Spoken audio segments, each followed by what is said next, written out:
Hello, everyone. Welcome to another live show on She Knows Arsenal. Yeah, you guys, make sure you guys are smashing the likes, getting into the chat, letting me know how you guys are thinking and feeling. Today's show is going to be a little bit of a catch up with Deluded, aka CJ, aka DG, aka Always Late. No, I'm just joking.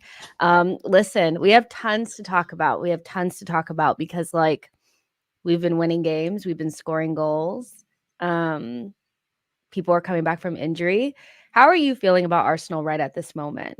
Post West Ham, post Liverpool win, feeling good, I feeling think optimistic. bro, what's that behind you? What effect was that? That's cool, man. It's my special magic. That's all But I'm yeah, gonna in relation to Arsenal, the first thing I want to say is I weren't late today. I was here on time. Don't let her slander me. Second of all, relation to Arsenal, what can we say, man? Just we've done a few live streams and content and things of that nature during December. It was, it was, pardon my language, a shitstorm. It was all doom and gloom after what was a relative sunny campaign.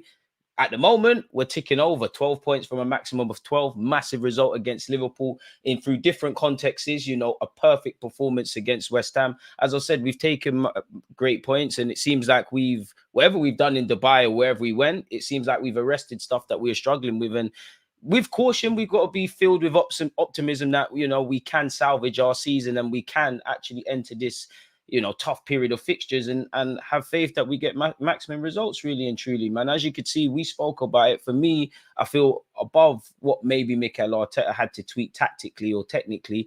Confidence, me and you spoke. Remember the FA Cup game against Liverpool was missing chances. It was doom and gloom. We're beating teams 6-0. We are missing quote unquote sitters, but we're still going. So I think mentally we look refreshed and we look ready to go. And yeah, man, it's happy days. What can I say, Jess? Happy days right now. I know when you're winning, it just is like, who cares, And I think, Amen. yeah, because maybe Arsenal, I don't know. I want to get your opinion on this too. Like, do you think Arsenal are better, like, coming, like, from I don't want to say this. I don't know why my mind is in the gutter. Coming from behind in the title race instead of from the front. Sounded mad. What's your question, man? I'm sorry. Do you think they're better, like, as, like, the what is it? Like, the hunter instead of the hunted? Because last season we led the title race the whole time and then bottled it. This time we're kind of like, we're in the mix and now we can kind of like maybe capitalize instead. Do you think that suits us better? I mean, it's a yes and no. I would say yes, because in theory, obviously, if people are not bigging you up to win the league and talking about you as the favorites, you don't have that quote unquote, target on your back. But I would say no, because relatively going into last season, until we were top for as many days, we've shown that, it doesn't really matter. And regardless of where Arsenal have been, like, again, going back to December where we was doing terrible, the language in the media and stuff was in relation to Arsenal's form, but what it means in the title race. So to a degree, it doesn't matter where Arsenal quote unquote are. There's always going to be conversations. But in theory, if the kind of target is taken off our back, and while I know the club make a good job of saying they don't listen to external sources, these players don't live on a rock. They see social media. If we can go under the radar and just keep ticking over and doing our business, great. But again, how does that fare? Because when we beat Liverpool, it was seen as a 6-pointer. So it's a difficult one, man. The The comments are comment crazy. section is always funny to me. I don't know. Sometimes I Crazy. don't even know what y'all are talking about at all, but it's just funny. This is Um, crazy. like, Allow most us, people man. think about hold that. Hold that for what? Like, what are y'all talking about in there? But listen, I feel as though, like, that break in Dubai, like, really helped. I wasn't sure if it was going to or not because it's like before that break, I mean, everything, like you said, was doom and gloom. So I'm like, we're just hoping that the break gives them like a chance to, like, recalibrate and figure out some things. But since then, we've scored 16 goals. We've only conceded 2. We limited Liverpool to nothing. We limited almost every team that we played. So, like, in this period to nothing. And if they did get a goal, it was kind of due to like a little bit of a mistake. I'm sure they'll say that they make their own luck, which you do, but I think like the 2 goals that we conceded were more like, okay, those were mistakes. We've been great. We've been great. Like, if you had to name, like, if you were like, okay, these are the things that I've seen that's changed from Dubai, what would you pin it to? Like, what would you say? Like, okay, this is a difference that I've seen from pre-Dubai and now post-Dubai. Well, What first do you of all, think? just for putting the ball in the back of the net, like football's Yeah. a simple. It's very complicated, but it's very simple. You need to score goals to win games. So Gabriel, the centre half's probably the one that's been listening and traded the most. Oh, look, yeah, why? I don't know about that. That's a pause. I mean, Arteta, if that's what's got him back doing his thing, fair enough. The comments are crazy. Jay, appreciate you, but yeah, if that's if Okay. that's what's helped Arteta, fair enough. But I would say we're putting the ball in the back of the net. Like goals win games. We weren't doing it, and it goes back to what I said psychologically. We're missing chances. We're going again. And I think we've just needed to reset, man. We just had to get back to basics in everything we're doing.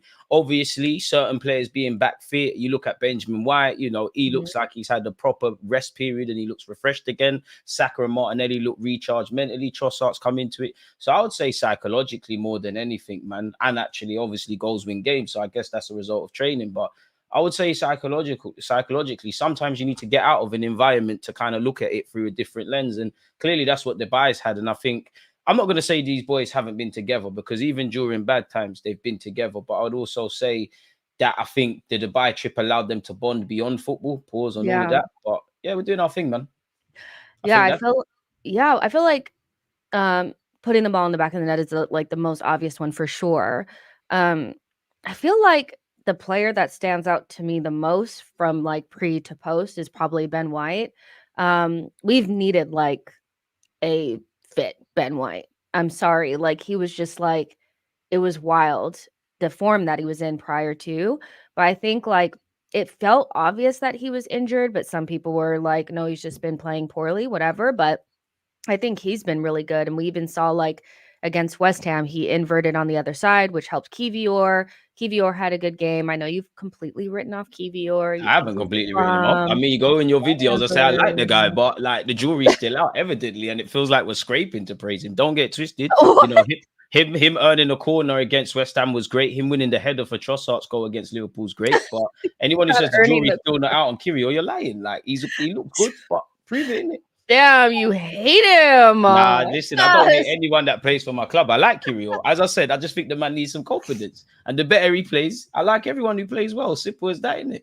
At the end of the Yeah. day, you're going to struggle for minutes. So stake a claim. And does he not look a lot better than he looked when he got hooked at halftime against Fulham? When he got terrorized against PSV? When he was underwhelming against Luton?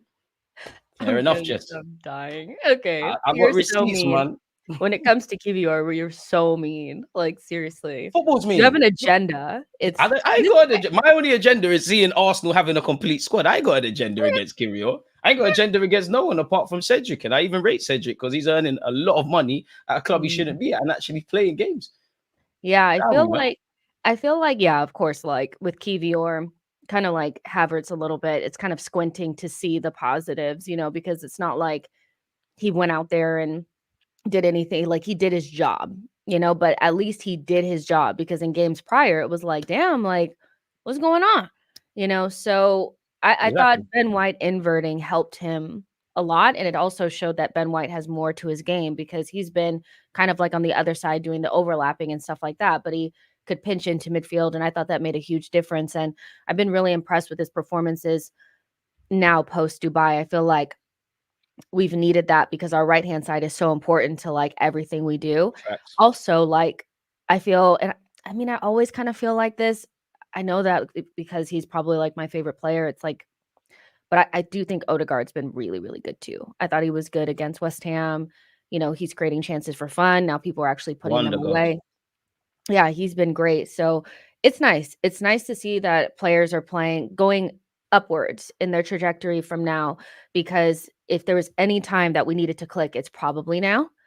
We have a good run of games where we should be winning, and then we go into more difficult fixtures before Man City and stuff like that. So I'm excited. I'm excited. Hopefully, we keep on like with the good form because I think if we beat Burnley, that'll be 5 in a row. And I'm not have we done that all season? I'm not sure if we have. Maybe we have. I'm not sure. But it felt like a long time since we've had like a good run of games where we've had like good performances to go It with it. definitely has. Just look at Yeah. December. Yeah, for sure. Let's see what you guys are saying. Matt G says Kivior needs his own appreciation society. He does because I mean the haters are really out here in full force. It's wild.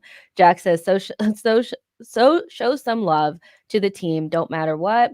Boy says these men be holding on to 50-year-old Partey still when Patino is at a top 4 club. Boy, you're always talking about Patino.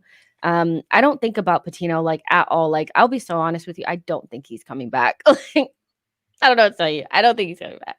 Unknown C says, "What's good?" Selly coordinator, DG, and all. I am Arteta's celebration coordinator. Sadiq says Kivior had a good game against Liverpool second half against West Ham. He is improving. I think so as well. That's what I've said. Like, why has everyone on to me? I've said that with Kirill. That I agree. It just didn't. It hasn't sounded like you've been But this is on the his thing about side. football. This is So the football. This is the thing about football. If you're not blowing hot smoke up a player's ass, like you're being criticized. You're being criticized. Like Kirill wasn't doing the job. He's doing it, quote unquote. Now, long may it continue. I gave him his credit. I literally said West Ham and Liverpool, he played well, and he came back. He looks like a different player to the one with the games I've listed. Are yeah, we listening or are we speaking? no, I I don't mean, know. well, okay. So yeah, I think we're both feeling good about the performances. What I'm also feeling good about is hearing good news like Tomiyasu's coming back, which I think is going to be a huge boost for us.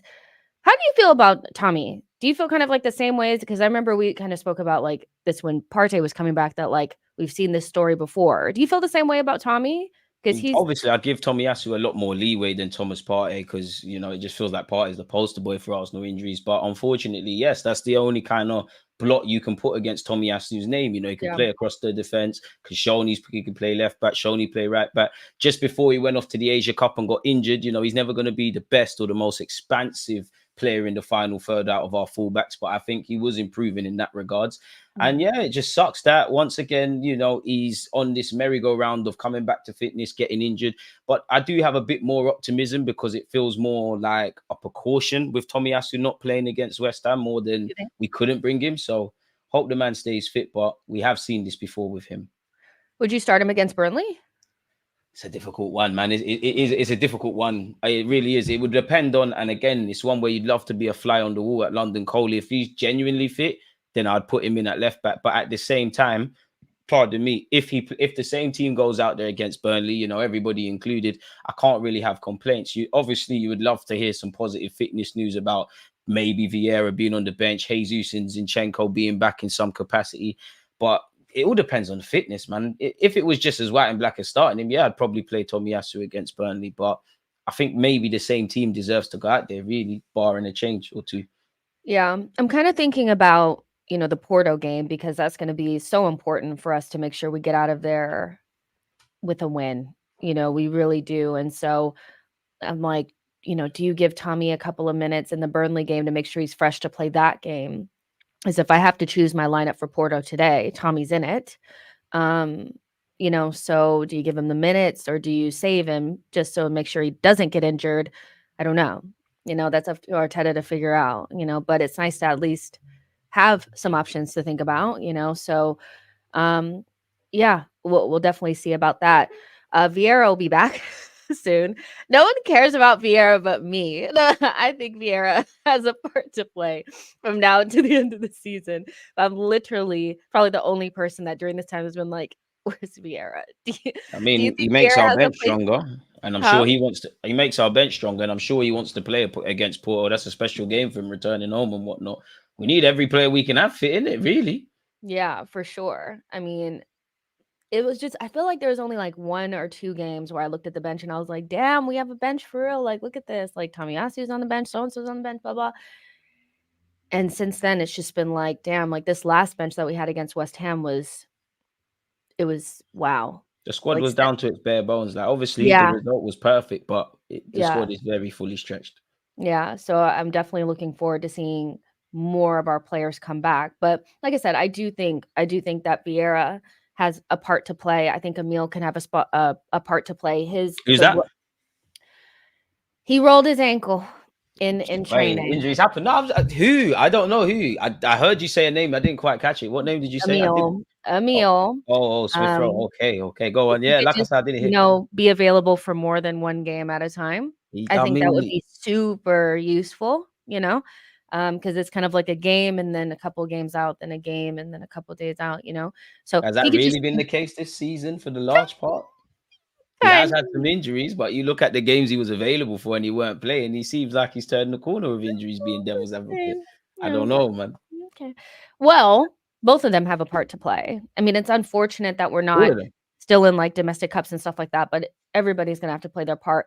Like, somebody like Trossard, who's not necessarily what people would quote unquote consider a starter, but over the last couple of games has been really, really good for us. I know you don't like Trossard that much. You think he's like super Again, I can't overrated. believe you've invited me on this channel to slander me. I've described Trossard as the best finisher at the football club. Literally, what Haven't? praise can I give him? Yes, I No, have. Brother, you haven't. don't make me go on my own YouTube account and show I to need my to face. see this I've literally said because Trossard you is the hate word for him. word. I've said Trossard is the best finisher at the club. I don't know if he'd scored the most goals if all the minutes were equal, but he's the best finisher at the club. I am the most confident when he's in the final third. Shoots when he needs to shoot, buys himself an extra yard of space. Trossard is the best finisher at the club. I don't think he's at a level that us Arsenal fans put him at. If that is slander, once again, like Kirill, are we talking about what we see or are we doing, nonsense? I don't know. Exactly. Big up Neil. Tell him again, Neil. Try slander the guy. Can't Okay, believe fine. this. I It can't believe happened. this. Apparently it happened. But yeah, I think like Trossard showed that like our squad players or the guys don't necessarily start are so important because without him, I don't really know where we'd be in terms of the front line because the next people up are Eddie and Reese and they're good players, but I think Trossard is definitely like a level above them. So everybody's gonna have to play their part from now until the end of the season. Um, let's pivot a little bit because I do want to talk about Champions League. Because we obviously have our game coming up, and it's nice to be talking about Champions League and actually us being involved. It's like, wow, we're actually involved this time. It's great. Um, but we, watched the games yesterday. I think the City game went pretty as planned. Everybody expected them to beat Copenhagen. What did you think about the Real Madrid RB Leipzig game? Obviously, Arsenal have been linked to Sesko and Xavi Simons for a while. What did you think of that game, and what did you think about those two players in particular in regards to like, okay, they're being linked to Arsenal. Are they players that we should be trying to bring in? I think Leipzig were done a bit dirty because their goal should have stood. I don't know why it didn't, but it is what Yeah, it is. I think Carlo Ancelotti's Real Madrid didn't, play in the final third to their standard and didn't finish their dinner. Shout out to Diaz, it was a great finish. In relation to Leipzig, I think collectively the game plan worked. I think their players played quite well. Ultimately, football was decided in both boxes, which they didn't do. In relation to Sesko, I like him. I mean, I've been saying I like the guy. You can see that he's still raw. I think he works the channels well. I think his hold up plays good. I think there's a lot of rawness Mikel Arteta will have to get out of his game. Xavi Simons, I think for like 60 odd minutes played quite well and then got tired towards the end, but his technical level, his eye for a pass, his ability to play under pressure, his mentality, because obviously you're a professional footballer, you should be able to play in any regards, but he's playing Real Madrid in knockout stages of the Champions League. There's a degree of expectation there, and he did quite well. And as you know, as well as everyone in the chat, Xavi Simons can play in a couple of roles. So if Arsenal were to move for them, I'm all for it. I think Sesko again need a lot of work. I don't know if from the instance of him signing for the club, if he'll get that 20 plus goals from a yeah. striker that a lot of us fans want. But I'm having him. Yeah, I think obviously like there was that first like 20 minutes where Leipzig were like really good and then from it kind of became a little bit more of a struggle and then they conceded and then it was whatever from there. Because they definitely should have scored one if not two goals in those first couple of minutes. And Sesko was very, involved in a lot of that. And I was saying that like what I like about him is that he runs the channels and he creates chaos and he's fast. He has the pace. Um, and that creates confusion against back lines. And I like that.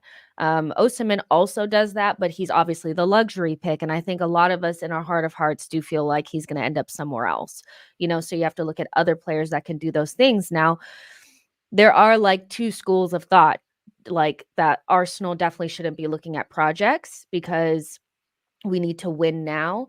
And then there's like, but we have to get the right type of player, whether they're ready or not. And so, I did kind of see some discourse online about Sesko. Some people were like, Sesko's just not ready. He's not good enough, whatever. And then some people are like, that's why you have to get Toney because Toney is primarily proven and ready. Is there not anybody in between the two that Arsenal could bring in or look at that's not necessarily Toney, who's not really a superstar, probably fits us, but maybe is not the most exciting choice, or a kid like Sesko. There has to be somebody in between, right? And that's where you probably look at the guys that have been linked with Arsenal in the last few years that, it seems like every year there's strikers that have a really good 12, 18 months. Previously Openda at Lens, obviously Vlahovic when he was doing what he was doing at Fiorentina, even though he was doing it longer than that, etc., etc. And again, it's a difficult one because if we want immediate success, in theory, the more experienced player does what they want to do. In an ideal world, you'd love to sign, a seasoned kind of player like Osimhen or Toney and then get Sesko. And it's that age-old thing in that, you look at Real Madrid, again, it goes under the radar because they're Real Madrid and the dynamics are different, but they're essentially undertaking a youth project, essentially, but they're doing it right with their several experienced players. Tony Kroos played yesterday. Obviously, you've got several experienced players around there. So I do think you have to find that balance. But then you look at around our whole squad, who is really the finished article? I know we spent 105 million on Declan Rice and he's a relatively polished diamond, but I say he's not because he's clearly being made into a different sort of midfielder per se under Mikel Arteta. So who isn't essentially a project? We'll continue to sign projects, but we need to kind of make signings, in my opinion, that impact to the same way of Declan Rice that evidently make us better and, give us a bit more of a chance to fight City. Yeah, it's interesting because like I don't necessarily think that there's a lot of players out there that fit that like ready to lead the line for like a title winning club. I don't think there are a lot of guys that like you look at them and you're like, that's it. That's another Striker Holland. market's kind of on the floor, man. It's hard to see, so I wouldn't be that opposed to getting somebody who will be that player in the next, year to 18 months. It's a risk, but I wouldn't be that opposed to it. I think the thing about Toney, because, Dorothy's like, Toney is really good for us. Just why can't you see this? When I watch him, I just, I don't know what it is. I don't know what to, the data behind Does it. that not sound like an agenda? Since we're I'm talking about let me agendas, does let me that let not me sound let like me an agenda? land. Let me If you land. can't pinpoint why you don't like the player, I'm about to pinpoint it right now. all right, let's I'm hear about this. to pinpoint it right now. The stats behind it. So initially I was like, okay, he scored 20 goals in the Premier League. That means, he could replicate that at Arsenal, right? But when I looked at the data behind it, it was kind of like he only had 3 more non-penalty goals than Jesus. At the time, then Jesus, yeah. And I was just thinking like, okay, so most of those are like set pieces and penalties, and those are goals, but I'm just not sure that that's something that he's going to be able to replicate. He doesn't really get a lot of shots. He's not somebody that I feel like you just put straight into our team and boom, he's going to like it. I just I don't don't see think that there's a from him. striker out there that's going to do that. But couldn't you argue the caveat when you look at the chances we've created, speaking of stats, the amount of touches we've had in the op box, and the fact that you mentioned set pieces, do you not think he would score enough? I'm not saying he's the answer for what it is, but I think you're downplaying Ivan I Toney I feel heavily. like the reason why it's also hard for me to see it is because Brentford and Arsenal are not similar. And so when we have all these touches in the box, he's never in the box. He's never in the box. He's rarely in the box. Like the main things that I see him do are the link up play. There's He's usually setting up other people, and I would prefer a striker that's being set up for. But maybe that's just the way that Brentford play. But my fear is that you're just buying another Jesus that has more height and strength and physicality. And that's not necessarily what I feel like we need. I feel like we need somebody that just literally their only job is to be in the box. And when the ball comes in there, just put it in the back of the net. But is that And going to that's happen under Mikel Arteta, though? A striker just standing in the box? Well, that's where we need to be. That's where I we need mean, to I get. hear that, but like not even Haaland at City. You look at how Haaland's changed his game over. In fact, in his first 6 months there, it's probably unrealistic to expect a striker to just stand in the box. You're going to have to be able to contribute in all aspects of the play. I'm by no means saying it's just Toney or die, but it's a fallacy. Really, you're going to have to be a bit sacrificial. You're going to have to do a bit of the Lacazette stuff. Don't get it twisted. If we get a more seasoned vet like an Osimhen, etc., Arteta is obviously going to say strikers win goals. Let's get closer there, but when you just got to look at what Arteta's system is. Our first attacker is David Raya. Our first defender is Jesus or Trossard, whoever is playing up there, really and truly. Even the way, forget Trossard's, decisive goal actions. You look at the way he played, it mimicked Gabriel Jesus. He was on the left, he's on the right, he's dropping deep. And that's where, to aid the striker debate, when you look at half the strikers we're linked with, of course, there's similarities. But, you've mentioned Sesko, we've said Toney, we've said Osimhen. They're all very different. So it's like, what does Mikel Arteta specifically want? and it's one where you wish he was in London Coley to have a conversation with him, man. Yeah, definitely, because when you're linked to Vlahovic and Sesko and Toney, I'm just like, or you have been in the past, and we bought Jesus, it's kind of like, okay, what do you want? Right now, like in this moment, I don't have a particular favorite. I just know Toney is at the bottom of my list.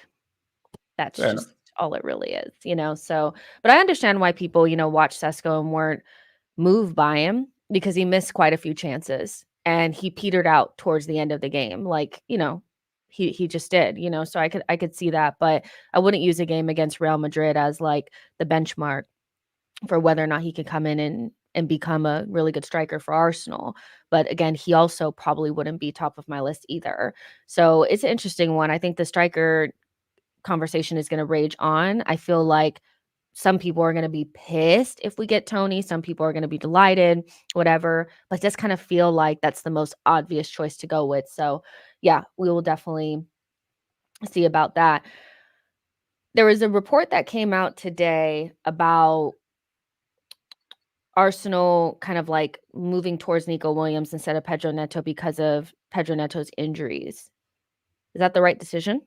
I mean, if you're concerned about the man's injuries and you add Arsenal tax with, even Gabriel Jesus, who didn't pick up that many or wasn't known for injuries if he did at City, not being able to stay fit for the majority of the season at Arsenal, of course, that's the major red flag you put under Pedro Neto's name. I mean, if that wasn't a thing, respectfully to Wolves, I don't think he'd be there anymore. There's rumours he'd leave in the summer.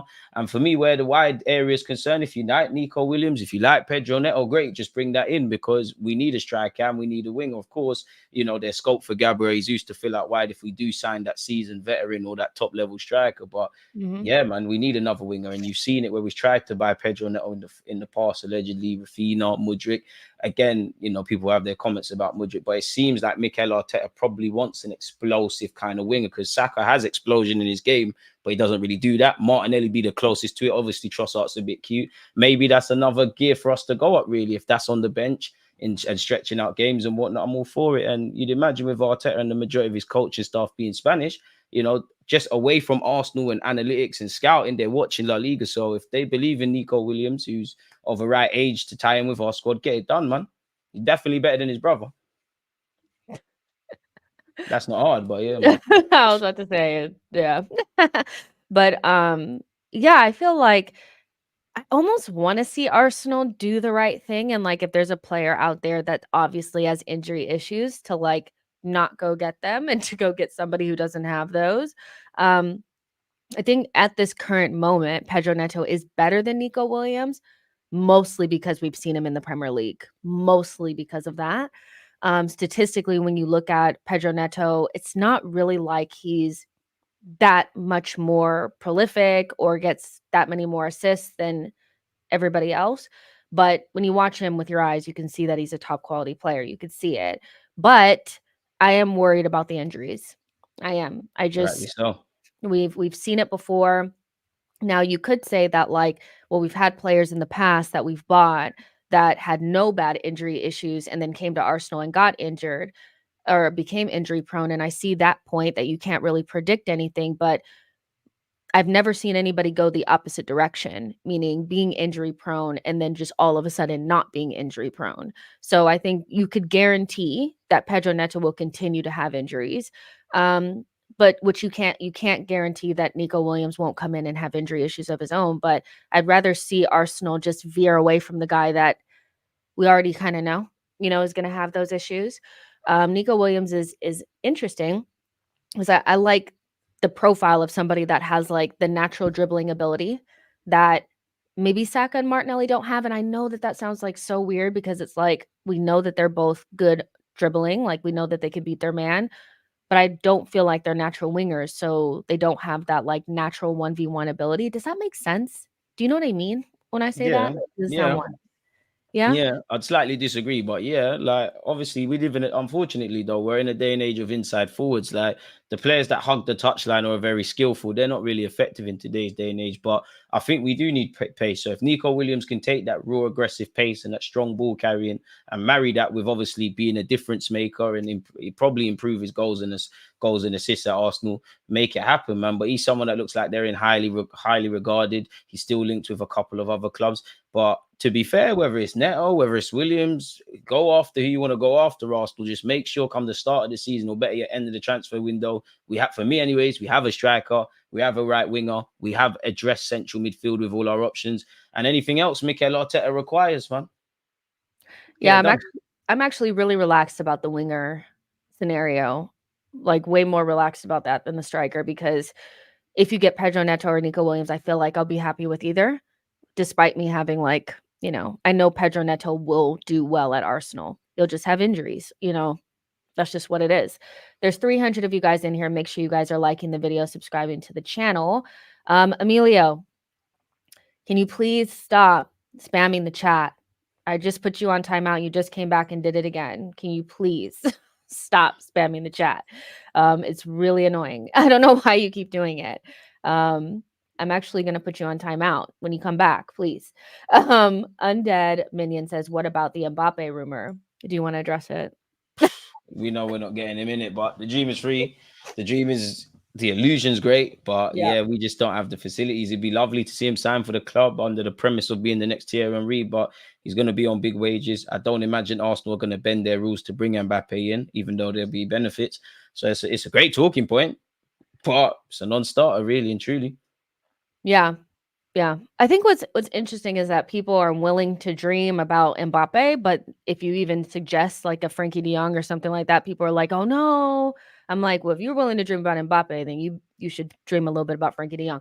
He would be my number one choice in midfield, even though I'm not feeling like that's what Arteta wants. I feel like Arteta's desperate for Zubi for some reason, and that's fine. Like, whatever. Like, I don't care.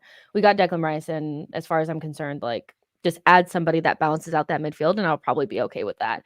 Um, we need to talk about the Saka thing because I feel like I have thoughts, but I want to get your opinion on the whole world class situation or conversation, because it's always like the weirdest conversation, because I feel like people don't use logic. They just use, okay, do I like this player? They're world class. If I don't like this player, they're not. Um, what is your definition of world class? It's one I don't even know myself, man. It's subjective, really and truly, man. For me, it's more longevity than anything. It's showing your higher level of performance for a few years. It's a mixture of things. You know, you got to show it for a few years, which I guess we're talking about Saka, which he has. Obviously, are you one of the best in your position? Yeah. Are there not too many teams that you get into in world football? Do you tick that box? And do you make the difference in your own sort of way for your football club? Obviously, people, especially attacking players, anytime a team don't win a big game, they'll say, oh, they're not world class, they didn't make the difference. Last time I checked, there's 11 players out there. So it all Yeah. depends, man. I do think it's thrown around way too much, and I do think it's one that goes a bit left and right. But Mhm. yeah, man, that's what I believe what world class is. I don't necessarily believe Bukayo Saka is that yet, but he's on the right trajectory, just like a couple of his teammates. Yeah, here's the thing about the world class conversation is that I can accept that people don't think Saka is world class, because I would disagree with that. I do think that he's world class, but I can accept that some people do not think that he's world class, because the definition of it is very subjective and based on what, like, everybody's definition is different. But when you don't have a clear definition or like a set of like criteria, I do start to feel like the logic that you're applying is going to come back and bite you. Like, if you say something like, Saka's not world class because he hasn't done it on the biggest stage or he hasn't won, a trophy, then how do you add Harry Kane into that conversation of world class without him winning anything in his career, when we all know that Harry Kane is world class? Like, as much as I hate him, hate his guts, always have, like, I'm not about to sit here and try to make up an argument why he's not, even though I know he hasn't won any trophies. So we know that there's circumstances where some players play for teams that don't necessarily win, but we know that they're best in their position. We know that, because they were watching the game. So for me, it's because world class for me is more based upon your like a player's personal, what they do, what their talent level is, what their personal outputs are. I always have said it's 2 or 3 years being best in your position or top 3 in your position, because that takes away the circumstantial aspect of, like, who you play for. Obviously not like an MLS player, like somebody in, like, a non-top 5 league, we're not gonna be talking about them, but in general, if you play in the top 5 leagues and you're best in your position or top 3 in your position for multiple years, I feel like you're world class. Also, I do think that there are levels above world class, so, uh but my logic is mostly based on the fact that I feel like when we start talking about world class, it has to be mostly about what that player contributes, not what their team wins. Because some players are just not gonna win the same amount, and, like, people like Calvin Phillips have hella, like, trophies and stuff like that or and medals, but they didn't do anything. So I do think people use logic that will easily be used against them. If Cole Palmer has a season like he's having right now again next season, Chelsea fans will be saying that he's world class. They will. But if they don't win anything, this same logic that they're using against Saka will be able to use back on them. So it's kind of like, I don't know. The world class conversation is just so strange because I feel like it's obvious that Saka is world class, but for some people, it's just like he can't be because he hasn't done it on the biggest stage, and I'm like, "But he did it in the World Cup, so I don't it's not his fault Harry Kane missed the penalty." Like, I don't know. It's a strange one. Let's see what other people are saying. Art says, "Isak is our best option in the summer alongside Osimhen." We're not getting Isak, but I hear what you're saying. Um, Reggie says, "Nobody double and triple teams Foden. Saka played way more minutes for both club and country in the last 4 years. Is Foden the Robert Ory of English football?" Um, what do you think about Foden? Do you think he's world class? I think he's a world class talent. I don't think he's a world class player yet. I think he's got the world at his feet. His potential is endless, and he can be anything he wants to be. I'll be more interested to see what he looks like. Where when you think of City, you've historically thought of Gundogan, who's not there. You think, not to take anything away from Foden, but you think of Bernardo Silva, Kevin De Bruyne. I want to see if City and it will be different because Arsenal don't do what City do. We don't have the depth that they have. It will be very different to see what City look like where Foden is the go-to guy and he's the go-to Yeah. man. Of course, he's made the difference. He scored a decisive goal. I think he's a world-class talent. Whether he translates that into being a player, because again, obviously, there's probably world-class players out there that can play a number of roles. But typically, if we're talking about these world-class talents, these Salahs, these Sakas, whoever you lot want to say, they kind of fixated in one role. Foden finds himself out wide at the moment. The man himself has said, "I want to be a central midfielder." If Phil Foden is world class at this moment in time at 6:25 p.m. UK time on the 14th of February 2024, then I think Saka is. But I don't think either are quite there. But I don't expect them to be at their ages. They're on the right trajectory. They're making a difference. Yeah, for sure. O'Malley says, "No, not yet. Saka is not world class, not a world class winger. He is elite, but not world class. If Saka had a career-ending injury, God forbid he doesn't, he won't be remembered for more than a couple of years." iGamer says, "I think he is, but I want him to win a title before they give it to him. I know it's selfish."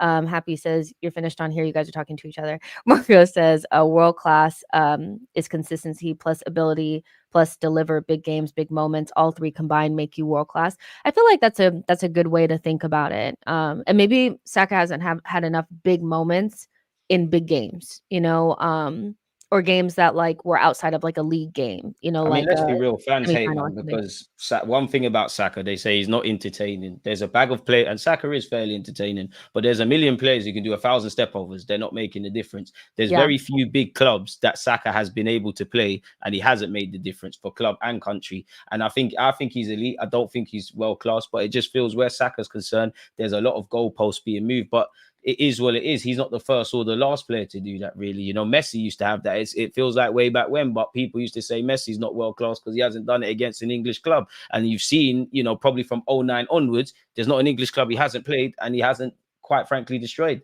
So there's yeah, always going to be something. If Saka had a Champions League or a World Cup or a Prem, which is unlikely to happen at this moment in time, there would still be something. Things are still said about Salah. Things are still said about Van Dijk.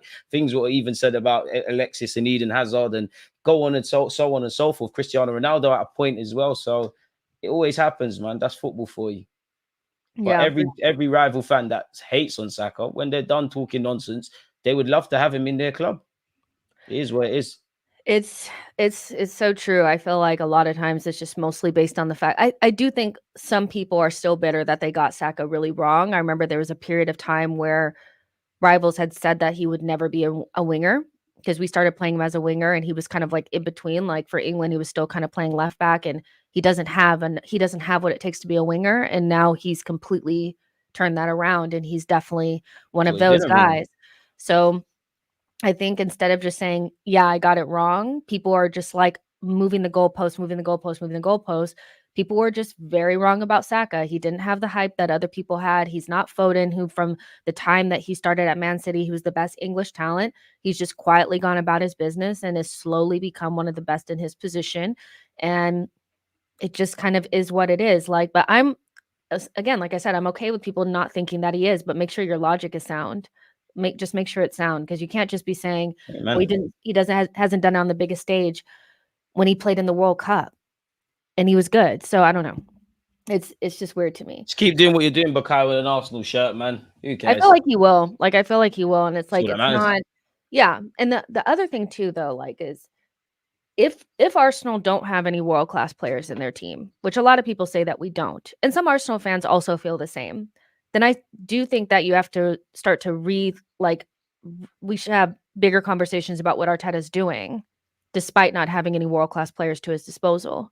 Because I don't think you can have it both ways. I don't think you can say that Arsenal don't have any world-class players, but then expect Arsenal to be better than or surpass or compete with teams that supposedly have all these great, wonderful players to their disposal and better coaches too. So for me, it's like, okay, if Arsenal don't have any world-class players, then what we're doing right now, what Arteta's doing right now with this team is phenomenal because he doesn't have those players to his disposal. You know what I mean? You just can't have it both ways, in my opinion. So Arteta is scoring the same rate as City and Liverpool with no world class attack. Then man is a genius. This is kind of like my thing with it. You can't consistently downplay Arsenal and the players and the quality of the players, and then not take into consideration where we are and think like you're doing a lot with a little. Um, if you don't think we have any world class players, Lionide says Saka was actually better last season until he derailed. Okay. Boy says Rice is world class. Odegaard almost world class. Saka right on the cusp of being accepted as world class by rivals. Yeah, I think Odegaard's on the cusp. I think he needs to have like another. Like it's unfortunate that he had that gap of time this season where he wasn't performing as well. Um, so yeah, but yeah, I think we have world class players and we'll just see how they perform from now until the end of the season. Um, what do we have coming up? We're gonna do a stream on your channel, right? Or we're gonna Yeah, record on your well, a recorded video. channel? Okay, cool. There's 300 of you guys in here. Make sure you guys are liking the video and subscribing to the channel. We're gonna head over to DG's channel and do that because I think we're pressed for time. Because somebody was late. So, but yeah, I wanted to make sure that we came on and did a little show. 5:44. He's not late. Well, on time is late in This is my you're book. moving like the Daily Mail. I feel like you're the Daily Mail and I'm Marcus Rashford. And my name has just been slandered throughout this live stream. I'm hearing Kirill hate, Trossard hate. I'm late. When the hate don't work, they start telling lies, man. All because I like Smith Rowe people, all because I think Smith Rowe's a It's decent player. not everybody that I know loves Smith Road to death, so and I still like them, and it's fine. So yeah, but make sure you guys are smash the likes and get in the comments afterwards and let me know what you guys thought about everything. We're gonna record a Cannon Club tomorrow, and it'll come out on Friday, and then we'll do post-match after, the Burnley game, so, we're gonna be doing it. And then the show that I do with you is gonna come out when? Do you know? Friday. No, to be honest with you, tomorrow. Tomorrow. Okay. Tomorrow. I'll be out So tomorrow. so Thursday on Deluded channel, what we record now will be out. So you guys can watch it then. Yep, guys, we'll see you guys on the next one. Bye, y'all. Peace, folks.